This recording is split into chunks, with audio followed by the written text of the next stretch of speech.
भारत ने प्रतिनिधियों का एक प्रतिनिधिमंडल अलग अलग देशों में भेजा था और ये था कि पहलगाम पर पाकिस्तान की करतूतों को उजागर करने के लिए, उसमें से एक मिशन के सदस्य थे असदुद्दीन ओवैसी साहब। और मैं आपको वो पोस्टर भी दिखा रहा हूँ कि जो पोस्टर उनके आने के बाद हैदराबाद में लगे, वो सऊदी गए, सऊदी अरबिया, कुवैत, बहरीन और अल्जीरिया, और वहाँ से लौटे हैं। सर, आपका बहुत बहुत स्वागत है, आपने वक्त निकाला एनडीटीवी से बातचीत करने के लिए।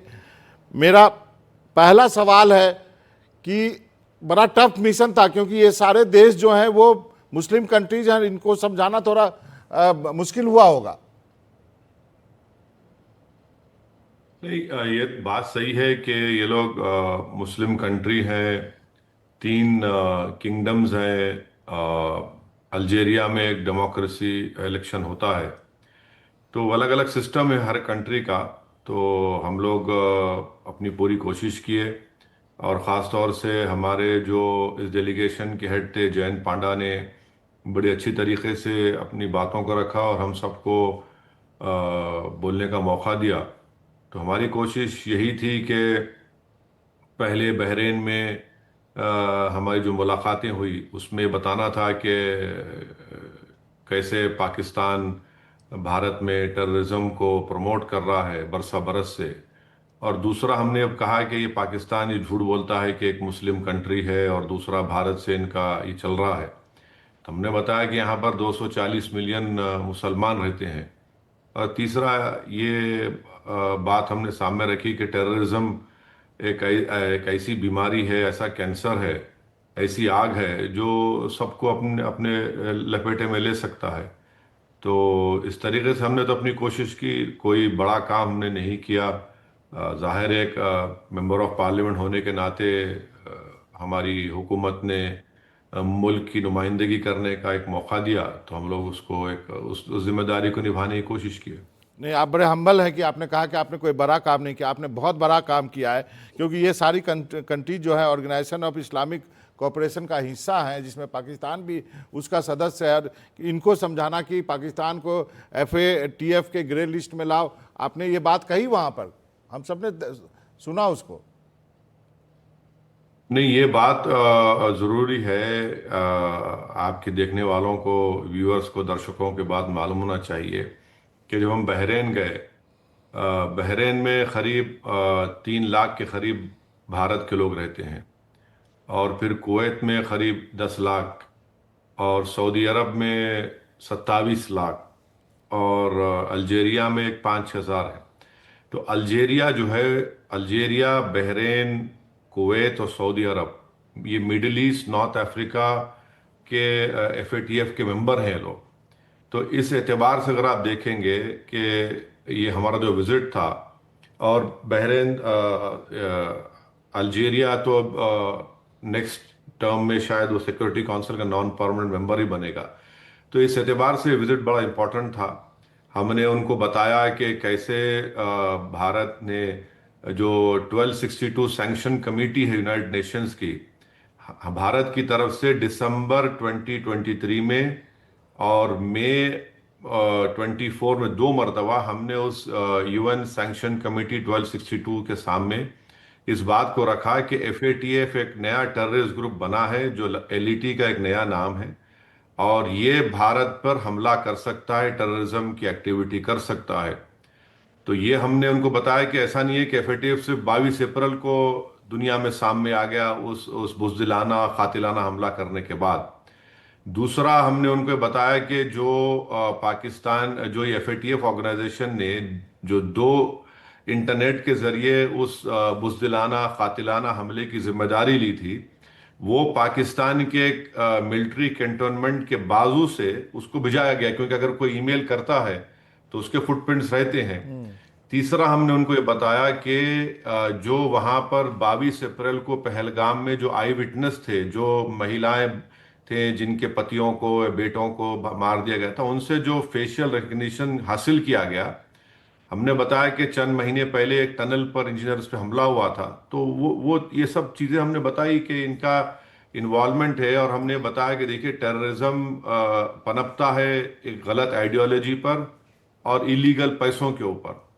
तो इसीलिए हमको उनको बताया कि अल्जीरिया में आप देखेंगे उनको एक ब्लैक डिकेड कहते हैं, वो 1990 से लेके 2000 मिड 2000 तक वहां पर आप बिलीव नहीं करेंगे 50,000 के करीब लोगों की हत्या हुई टेररिस्ट ग्रुप्स की तरफ से, और करोड़ों अरबों रुपए का नुकसान हुआ। फिर हमने सऊदी अरब को बताया कि वहाँ पर मई 2000 में अलकायदा ने रियाद में हमला किया था। फिर आज से 8 साल पहले हूतियों ने मिसाइल लॉन्च किया था आरामको के ऊपर, जो सऊदी का ऑयल सेंटर है। हुती से और फिर हम हुती से याद आया सर, आपने जी। टर्की को भी आपने वहां पे एक्सपोज किया। हाँ, टर्की के बारे में उतना ज़्यादा हमारी बातचीत नहीं हुई, मगर हमने बताया कि ये आर्गुमेंट जो पाकिस्तान दुनिया के सामने रख रहा है, ख़ास तौर से ये अरब कंट्रीज, मुस्लिम कंट्रीज के सामने, कि देखिए हम एक मुस्लिम कंट्री हैं और भारत ऐसा कर रहा है। हमने उसको एक्सपोज किया, हमने बताया कि भाई जब 240 मिलियन मुसलमान भारत में रहते हैं तो ये मुसलमान बोलना गलत है। हाँ, ये आप बोलिए कि आपसे भारत से आपके प्रॉब्लम्स हैं, मगर आप भारत की तरफ से कोई प्रॉब्लम नहीं है। आप तो हमेशा वहां पर टेररिज्म को आप फरोग देते आए हैं। दो और उन्होंने चीजें। भी इस बात को। जी जी, जी जी, खत्म करें सर। बोलिए। दो चीजें जो हाँ, नहीं वो हम। दो चीजों के बारे में जानना हाँ, चाहूंगा जो कि यहाँ के लोगों को मालूम होना चाहिए। एक तो आपने कहा था कि इनको नकल करने की भी अकल नहीं है, और एक जगह आपने जोकर कहा था, वो क्या वाकया था? देखिए, जब हम लोग कुवैत में थे और वहाँ पर इंडियन डायस्पोरा हमसे मुलाकात के लिए आए थे, तो उन्होंने कई सवाल किए थे। तो एक खास तौर से एक बहुत बड़े बिजनेसमैन है, तो उन्होंने ये कहा कि जब पहलगाम का हमला हुआ तो कुवैत के एक बहुत बड़े लोकल कुवैती इंडस्ट्रियलिस्ट ने उनसे फ़ोन करके पूछा कि सब ठीक है आपके पास, और उन्होंने कहा कि करने वाले मजनून है, हाजा मजनून कहा उनको। तो हमने कहा कि ये बिल्कुल उन्होंने सही कहा, वो मजनून है। और उसी उसी वक्त मैंने मीडिया में पढ़ा था कि पाकिस्तान अपनी इस झूठी कामयाबी का बड़ा उसका सेहरा ले रहा है, और वहाँ के फील्ड मार्शल ने एक तस्वीर पेश की, पेंटिंग पेश की, तो वो सारी दुनिया ने देखा कि वो पेंटिंग सच नहीं थी, वो तो झूठी पेंटिंग थी, वो तो चाइना के एक कोई मिलिट्री ड्रिल की फोटो थी। तो उस पर हमने कहा कि जो पाकिस्तान ये झूठा प्रोपेगेंडा कर रहा है कि हमने इनको ऐसा कर दिया, भारत के फुला कर दिया, ऐसा कर दिया, हमने कहा कि भाई इनकी झूठ, आप इनकी पहली झूठ तो यही है कि ये कम से कम चोरी अगर करते हैं, नकल करते हैं, तो अकल होना चाहिए कि अपनी तस्वीर बना देते, कुछ और बनाते, मगर इनको चीन के हथियार भी खरीद रहे हैं, अब चीन की पेंटिंग भी खरीद रहे हैं। तो इससे मालूम हो रहा है कि चीन के बगैर ये अपने मुल्क को चला नहीं सकते। और एक बात बाबा, हमने उनको ये बताया वहां पर कि आईएमएफ से $2 बिलियन का लोन ले रहे हैं, वर्ल्ड बैंक से $40 बिलियन, सऊदी अरब से उन्होंने 2022-23 $2 बिलियन लिया, फिर शायद अभी सऊदी अरब से कुछ 12-13 मिलियन का लोन उनको मिल रहा है। हमने उनसे कहा कि ये लोन कहाँ जा रहा है। आखिर आपको अंदाजा नहीं कर सकते बाबा कि पाकिस्तान में, पाकिस्तान और अफगानिस्तान दो देश ऐसे हैं जहां पर पोलियो है अभी भी, एक डिफरेंट टाइप का पोलियो है। वहां पर 40% गुर्बत है, 9% अनएम्प्लॉयमेंट है, करीब 23 मिलियन बच्चे उस मुल्क में 5 और 14 साल के स्कूल के बाहर हैं। फिर आप ये पैसा कहाँ जा रहा है? हमने कहा कि इसीलिए इनको एफएटीएफ में डालिए, ताकि ये पैसा इनके मिलिट्री के जरिए फिर उन टेररिस्ट ग्रुप्स को ना जाए। तो ये बहुत से फैक्ट्स एंड फिगर्स हमारे डेलीगेशन ने उनके सामने रखे। अब देखना यह है कि इसके बाद फॉलो अप एक्शन की जिम्मेदारी तो भारत सरकार की होगी। जो हमको जो जिम्मेदारी, हम लोग 4 देशों में गए थे, वहां पर तो वो लोग भारत के जो डायस्पोरा है उनकी बड़ी इज्जत करते हैं, बड़े मेहनती हैं, और बड़े बड़े हमारे इंडियन कंपनीज, चाहे जी बहरीन हो, कुवैत हो, सऊदी अरब हो या अल्जीरिया हो, वहाँ पर अपना इन्वेस्टमेंट कर रहे हैं, और इकोनॉमिक पावर मानते हैं भारत को वो लोग। मगर एक बात है कि वो पाकिस्तान जो बार बार ये प्रोपेगेंडा करता है, तो उसको हमको टैकल करना पड़ा, और हमने किसी हद तक उनको ये मैसेज दी और समझाया भी उनको। 2-3 सवाल हैं सर। एक तो आप आए तो पोस्टर लगा हैदराबाद में, हम मुझे लगता है पूरे देश भर में लगना चाहिए था। पोस्टर में लिखा है 1 man 1 mission for our nation the man who saved Pakistan on the world stage. क्या कहेंगे इस पोस्टर पर? ये पोस्टर मैं दिखा रहा हूं दर्शकों को। नहीं, ये मुझे ये बड़ा एम्बैरेसिंग है, बड़ी सही बात नहीं है कि इस तरह का पोस्टर लगाना चाहिए था। हो सकता है कि हमारे पार्टी के कुछ चाहने वाले लगाए कि ये बकवास है, क्यों लगा रहे हैं आप खामखा। देखिए, ये कोई एक का मसला थोड़ी है, 130 करोड़ जनता का मसला है। ये कोई सियासी मसला नहीं है कि मैं एमआईएम पार्टी का हूँ, कोई बीजेडी का है या कोई और पार्टी का है। तो अब ये होता क्या है ना, हमारे पास लार्जर देन लाइफ इमेज बनाते हैं पॉलिटिशियंस को इस मुल्क में, और फिर बाद में फिर जब गलत साबित होता है तो बेहतर ये है कि इसको ये नहीं लगना चाहिए था। देखिए, कलेक्टिवली ऐसे 7 ग्रुप्स बनाए गए नहीं सर, नहीं, मेरा जो सवाल दुनिया मेरा के। नहीं, आपका कहना सही है, लेकिन आपके साथ तो कुछ और चीज भी जुड़ा हुआ था। आपको रेडिकल कहा गया, आपको ट्रोल किया जाता है, आपको फेनेटिक कहा जाता है। वो मिथ तो आपने बस्ट कर दिया ना, जो लोग आपके लिए ऐसा लिखते हैं। नहीं नहीं नहीं नहीं नहीं बाबा, देखिए, आप अपना काम करते हैं, अपना न्यूज़ पढ़ते हैं, अपनी बात को करके घर जाके सो जाते हैं। आप किसी के बातों से आप मुतासिर नहीं होते ना, मैं होता हूँ। मुझे कोई फिक्र नहीं है वो मुझे कल तक क्या कहते थे, आज क्या कह रहे हैं, कल क्या कहेंगे। भाई, मैं जो हूँ आपके सामने हूँ। अगर मैं इन सब चीज़ों को देखकर ये बिल्कुल मैं आपको ईमानदारी से कह रहा हूँ कि कोई इमेज बिल्डिंग एक्सरसाइज करना इस पूरी विजिट की तौहीन होगी। और मेरे उसूल या मेरा जो भी इस मुल्क से मोहब्बत थी और हमेशा रहेगी, वो उस पर पानी फिर जाएगा। कौन सी इमेज है, क्या इमेज है भाई? जब कंटिन्यूस टेररिस्ट अटैक हो रहे हैं इस देश में, और मारने वाला ये नहीं देख रहा है कि कौन हिंदू है कौन मुसलमान है, यही देख रहा है कि भारत के हैं इनको मारो। तो अनफॉर्चुनेट है कि इस तरह के पोस्टर लगाए गए। मैं क्योंकि अभी कहा हूं क्योंकि उनसे कि क्योंकि भाई ओवैसी साहब, निकलवाइए।